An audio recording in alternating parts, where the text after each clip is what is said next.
Look, just because I said I should put down the pliers and that my hands hurt doesn't mean that I did, okay? So let me go ahead and show you how I made some quick hand bracelet, half glove sort of thingies with the rest of my filigree pieces, some beads of course, and a little bit of actual chainmail this time. What an idea. I have all the same tools and all the same supplies sort of laid out in front of me here, just with some red glass beads this time. And I'll begin with those by making 4 danglies with one size 4 check glass. These are cyan colored of Preciosa check glass fire polish beads. I'm using one size 4 and one size 6 on these very short eye pins, which are actually the only eye pins or head pins I have left in this color because I'm all out of materials after doing all the work I've been doing recently. So I'll make 4 of these little danglies, and I'm going to attach them into my 4 filigree pieces that you see on the right here in a moment. First, I need to attach these 4 filigree pieces. To do so, I'm going to grab some size 8 jump rings and connect all of these to one jump ring that then connects to 2 jump rings in the center. So you can see I connected that first filigree piece with one size 8 to 2 size 8s. Then I'll grab another size 8 and connect this one on. Hopefully you see what I mean. Having those 2 in the center like so. I am just using size 8s for all of this. Again, I'm down to a certain limited amount of different sizes of jump rings as well. So sometimes when I'm using something in this video in particular, it's not because it would be the best option. It's because it's what I've got left in stock after building an entire headpiece out of these connectors. So forgive me. But I'll connect all 4 of those in that same way. Then I'm going to grab some of those size 16 extra large jump rings, and I'm going to connect 2 of those together between each of these filigreed diamonds over here. Again, I'm going to grab the size 8 jump rings for that, slipping that to the center of the diamond here on either side, just to connect these 4 to create a big square of filigree and jump ring.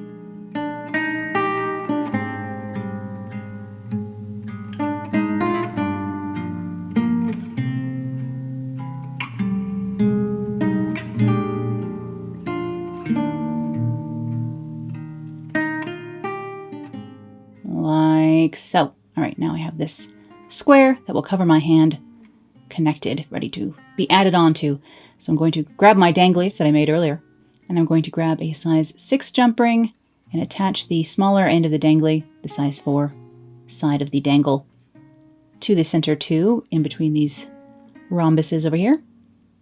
These are rhombuses, right? I don't remember what diamond shapes are called. Geometry was a long time ago, all right? And then I will use 2 jump rings to connect the other side to the size 16, just for fun, not for any particular reason. Also, these jump rings and a lot of these components in general are very lightweight and like easy to bend.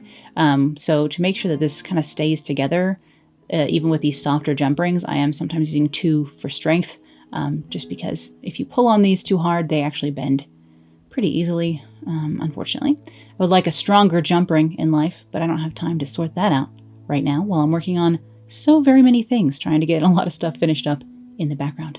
But I'm going to connect all 4 of my danglies in that same way, in between the diamonds, radiating from that central 2 size 8 jump ring that's kind of holding everything together at this point.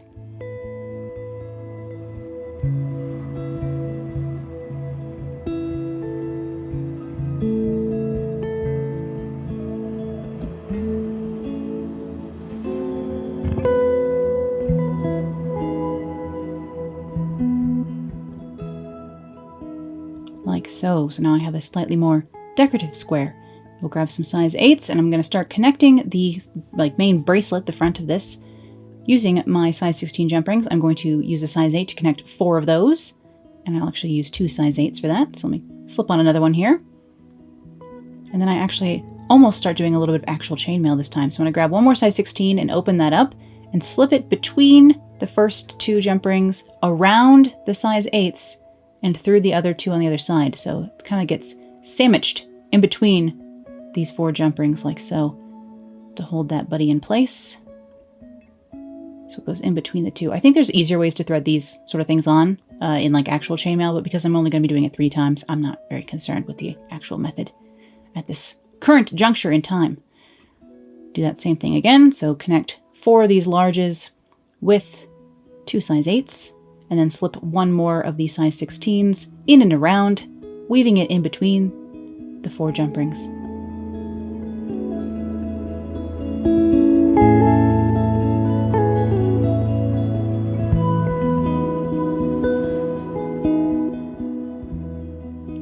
so. All right, so I have these two identical bits. I'm going to go ahead and connect these now in the same way with 2 size 8s, connecting the center rings, and then I will slip one more of the giant jump rings around these as well. And I'm sorry, the lighting over here is so weird today. I grabbed a different light to bring in here. Usually I have a ring light above my desk, and I just grabbed a different LED light, and even though it's LED, it was actually quite warm, first of all, pointed at me, and the color of light is a lot warmer. I can't figure out how to get this one to have cool lighting, so I had to mess with it a bit in post because it was just such warm light over here. So yes, the lighting is a bit strange today. I do apologize. And I'm just going to connect the outer rings with 2 size 8s that you'll see come into play later on, but just help keep things orderly for now. And I'll just leave this ring, and I'll connect that last center ring in here, loop everything through, like so. All right. Now I can connect this bracelet bit onto my hand covering quatrefoil of filigree here. I'm going to grab 2 size 7 jump rings, connect that to this central ring over here, center ring to center ring basically, of each motif I've created, like so. And then I'm going to grab some size 8s and connect the corners of these diamonds onto the ends of my top of my bracelet here. I could have done the bracelet all the way around with these large rings, but I wanted to keep some large rings for in case I wanted to make anything else. Not that I have time, but you know, you never know with me. I'll add a project in, even though I'm suffering, no problem. It's what I want to do, as many of you know. And so that's the top of my bracelet that goes over my wrist, and now I need to do the part of this that goes kind of down, dips down onto my finger from my hand. So I'm going to use some more of the size 16, some more size 8s. I've got 2 16s with 4 size 8s threaded on here. You'll see that better in the next time I do it. But I need to connect one of these to either side up here. So I'll open one of the size 8s from around this ring and connect 2 of those on to the end of this diamond up here, going through the same point in the diamond, so it's a little bit of a tight squeeze. And I'm going to leave these 2 size 8s just hanging here for now because those will come into play later, but I'll use 2 more to connect this ring to the center ring up here as well, which will kind of hang down over my middle finger. In the end, again, using 2 size 8s, both for strength and just because it looks fun, because these jump rings are quite soft, as previously established.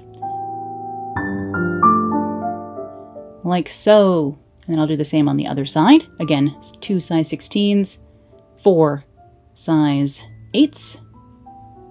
And I can actually open these 16s just by hand and slip those on there. So let's just do that. See, that's easier. But I mean, your fingers would hurt after a while if you're doing anything more than a couple of bracelets, that's for sure. And then I'll grab 2 of these 8s on here, attach them to the point of the diamond again, just like I did on the other side.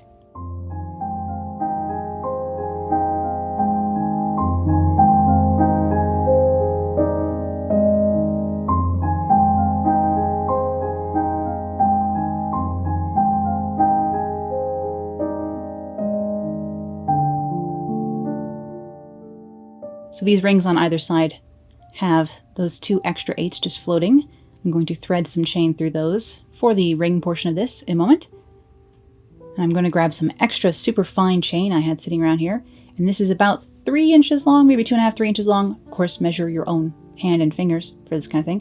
I'm going to grab 2 strands of that and slip them together with tiny, tiny jump rings.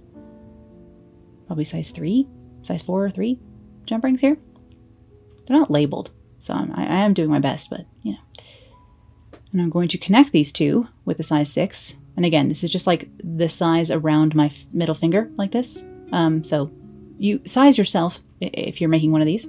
Basically, all of this needs to be adjustable, and you can change, you know, any element of this to make it fit you better, obviously, if you were to make something like this yourself. But this gets connected onto the center ring, but I need to feed through the chain through those size 8s I left on the side rings. So I'm going to connect the first side and then feed this chain dangly through here, and then on the other side again feed it back through the size 8s that I left hanging here, like so, and then I will connect the other end of this back to that size 7 I was using here in the center. Again, not that the sizes really matter. Do what works for you. And now we have this little bit of chain here on the top that is used as a ring to hold this down over my hand, like so. This one has a bit more actual chainmail going on than the necklace that I did earlier in the week.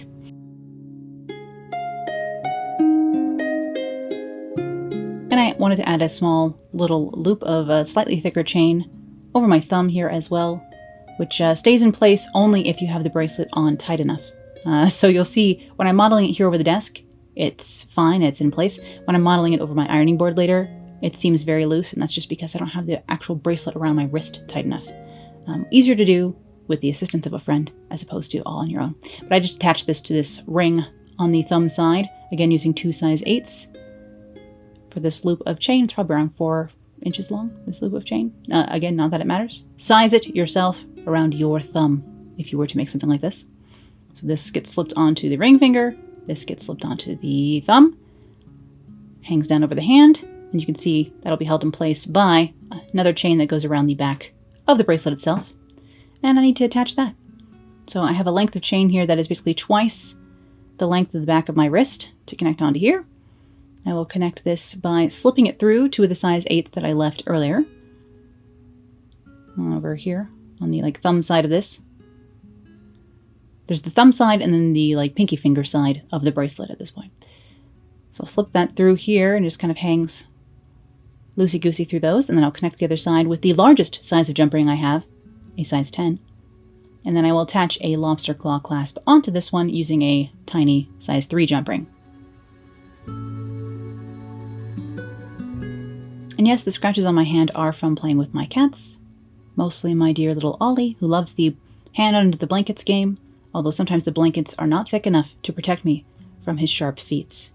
I'm going to grab a little 3-inch section of chain to create a dangly on the other side here that will make it easier to put this bracelet on and off. So I'm just going to slip that on to the size 8s that are hanging out on the other side of this chainmail section.